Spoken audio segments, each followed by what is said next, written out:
indicate the plight of the suffering church in Iraq, in Egypt, and in Syria, and that it is of the utmost importance for people of faith in the West.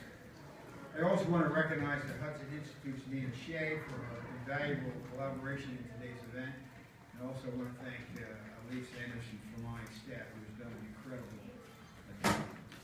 I'm continually struck by how few Americans are familiar with the rich roots of Iraq's indigenous Christian community.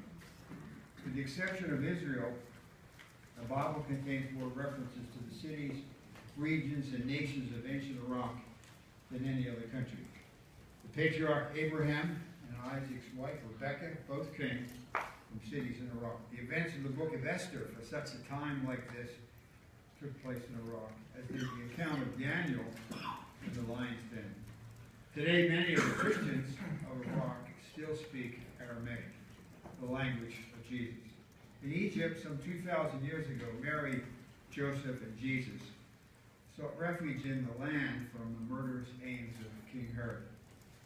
Egypt's Coptic community traces its origins to the Apostle Mark.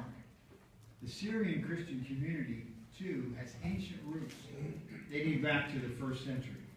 We read in the Bible about Paul on the road to Damascus.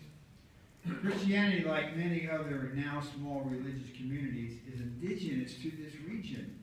For centuries, it has been part of the rich tapestry that is the Middle East. Tragically, in the countries I just highlighted, these defenseless religious communities are now facing existential crisis, which threatens the very survival in the lands they've inhabited for centuries.